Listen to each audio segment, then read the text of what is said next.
मंच पर आसीन हैं और उनके लिए स्वागत गान गाया जा रहा है। लेकिन फिलहाल वक्त हो चला खबर 1 मिनट का। प्रखंड प्रमुख का चुनाव, फिर जीत और जमकर फायरिंग। डीजे पर जिया हो बिहार के लाला और डीजे की हर धुन पर बिहार का लाला एक नहीं, दो नहीं, कुल 5 राउंड फायरिंग करता है। भीड़ हर फायरिंग पर युवक का हौसला बढ़ा रही है और हर हौसले से राइफल से फायरिंग करने वाला युवक कानून का तमाशा बना रहा है। मानो उसे किसी का खौफ नहीं। खौफ हो भी क्यों, प्रमुख पद पर अपनों की जीत हुई है तो डर कैसा। लेकिन जीत के जश्न में फायरिंग के दौरान जो वीडियो किसी ने बनाए थे वो अब वायरल हो गया है। सोशल मीडिया पर फायरिंग का वीडियो वायरल होते ही इलाके में हड़कंप है। वायरल वीडियो खगड़िया के मानसी प्रखंड का बताया जा रहा है, जहां प्रमुख पद पर जीत के बाद जमकर फायरिंग हुई। 30 दिसंबर का ये वीडियो बताया जा रहा है।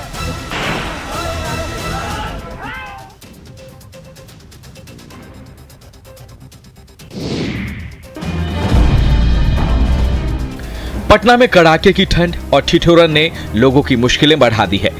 न्यूनतम तापमान लगभग 10 के आसपास है। दिन में भी घना कुहासा छाया रहता है। घने कुहासे की वजह से शहर के चौक चौराहों पर लोगों की भीड़ नहीं होती। ठिठुरते ठंड में लोगों ने मॉर्निंग वॉक करना बंद कर दिया है। कड़ाके की ठंड और शीतलहर के बढ़ते प्रभाव को देखते हुए प्रदेश के स्कूलों में 8वीं तक की कक्षाएं 8 जनवरी तक के लिए बंद कर दी गई है। पटना में तो घने कुहासे की वजह से सड़क पर गाड़ियों की रफ्तार कम हो गई है। दरअसल घने कोहरे के कारण विजिबिलिटी काफी कम हो गई है। पटना के बेली रोड पर विजिबिलिटी मुश्किल से 50 मीटर भी ठीक से नहीं है। घने कुहासे की वजह से दिन में भी गाड़ियों की लाइट जलानी पड़ रही है। कुहासे की वजह से सड़क दुर्घटना होने की भी संभावना बढ़ गई है। शीतलहर, घना कुहासा और तापमान में लगातार हो रही गिरावट से जनजीवन अस्त व्यस्त है।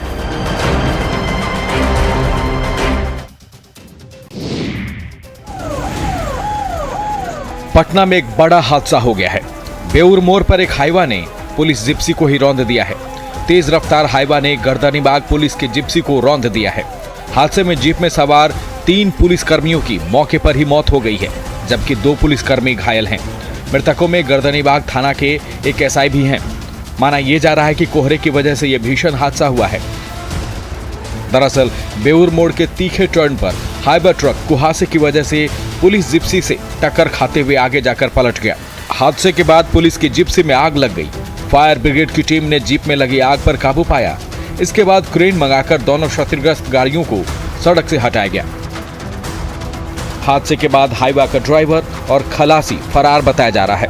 पुलिस कर्मियों के शव को पोस्टमार्टम के लिए भेजा गया है। वहीं घायलों का अस्पताल में इलाज चल रहा है। हादसे में 3 पुलिसकर्मियों की मौत से साथ ही पुलिसकर्मी भी सकते में हैं।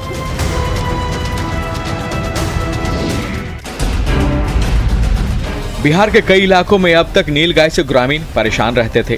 ग्रामीणों की शिकायतें ये होती थी कि नीलगाय खेतों में लगी फसलों को खा जाती है।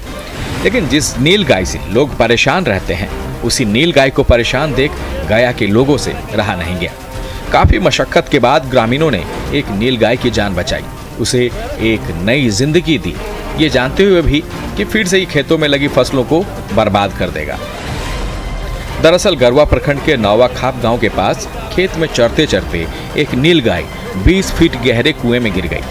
कुएं में पानी नहीं था तो यहाँ पानी से वो बच गई। लेकिन अब 20 फीट कुएं से निकले कैसे?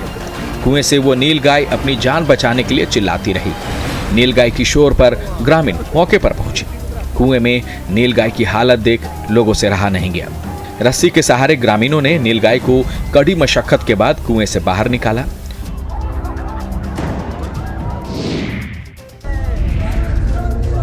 भारतीय संस्कृति में अब तक यही होता आ रहा है कि घर में जब किसी का निधन हो जाए तो अर्थी को पुरुष ही कंधा देते हैं। लेकिन समाज के इस मिथक को तोड़ते हुए जब बेटी और बहुओं ने अर्थी को कंधा दिया तो हर किसी की आंखें नम हो गई। नवादा के अकबरपुर के बलिया बुजुर्ग पंचायत में 70 साल की बुजुर्ग महिला की मौत के बाद बहू और बेटियों ने अर्थी को कंधा देकर बेटों का फर्ज निभाया।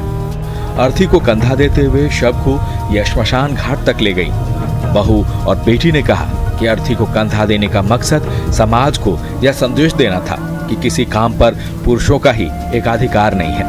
महिलाएं भी वह हर काम कर सकती हैं जो पुरुष करते रहे हैं। ऐसा भी नहीं है कि इलाके में ऐसा पहली बार हुआ है। 3 महीने पहले भी मिर्जापुर में कैलाश प्रसाद और पार्वती देवी की मौत के बाद घर की महिलाओं ने अर्थी को कंधा दिया था। लोगों ने इसे सराहा और अच्छी परंपरा की शुरुआत बताया।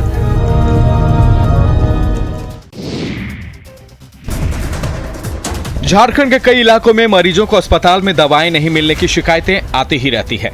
हाल यह है कि मरीजों के परिजन बाजार से दवा खरीदने को मजबूर हो जाते हैं, लेकिन बोकारो सदर अस्पताल में लाखों की जीवन रक्षक दवाएं टॉयलेट में बंद कर सड़ा दी गई है। ये सारी दवाइयां पेटियों में बंद थी, जमीन पर फेंकी हुई थी और सभी एक्सपायर्ड हो चुकी थी। बोकारो सदर अस्पताल के वार्ड के बगल में एक टॉयलेट में भरकर इन सभी जीवन रक्षक दवाइयों को एक्सपायर कर दिया गया। हद तो तब हो गई जब अस्पताल के उपाधीक्षक को भी इसकी जानकारी नहीं। उन्होंने तो टॉयलेट में इन एक्सपायरी दवाइयों को रखे होने से इनकार कर दिया। इधर सिविल सर्जन का कहना है कि शॉर्ट टर्म एक्सपायरी की दवा खरीदने और राज्य मुख्यालय से सप्लाई होने की वजह से ऐसा होता ही रहता है। ये दवाइयां कब आई थी और एक्सपायरी कैसे हुई, इसकी जांच जरूर होगी। दरअसल इन दवाइयों की खरीदारी, देखरेख और स्टॉक की पूरी जवाबदेही सदर अस्पताल में तैनात एक ही फार्मासिस्ट की है।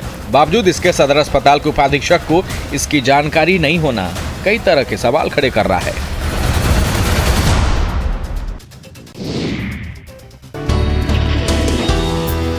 हौसले अगर बुलंद हो तो आसमां भी कदम चूमती है। गढ़वा के उमेश राम ने इसे सच कर दिखाया है। दिव्यांग जरूर है उमेश राम, लेकिन इनके जज्बे को हर कोई सलाम करता है। दिव्यांग होने के बावजूद इन्होंने दूसरे शहर जाकर भी उच्च शिक्षा ली, बीएड किया, एमएड किया, जेपीएससी क्रैक किया और फिर बन गए सरकारी स्कूल में टीचर।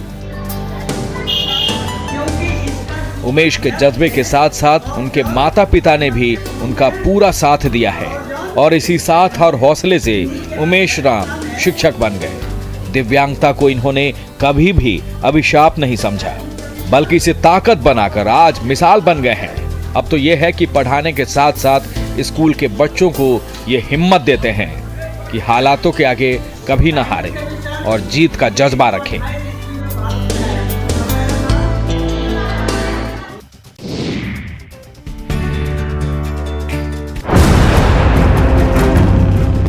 गया जिले में लगातार कोरोना की संख्या में इजाफा हो रहा है।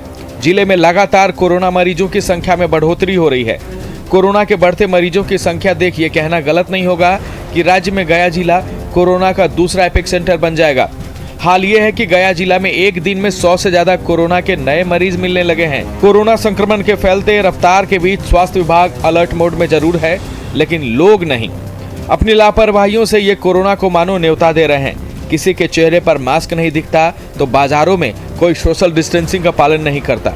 दुर्गाबारी सब्जी मंडी में तो ना ही दुकानदार और ना ही ग्राहक मास्क पहने नजर आते हैं। पूछने पर बहाना बनाने के अलावा इनके पास कोई जवाब नहीं होता।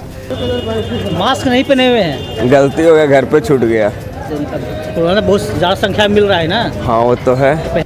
लापरवाही यूं अगर जारी रहा तो हर दिन कोरोना के आंकड़े में यहाँ बढ़ोतरी होती रहेगी और जिम्मेदार भी ऐसे ही लापरवाह लोग रहेंगे।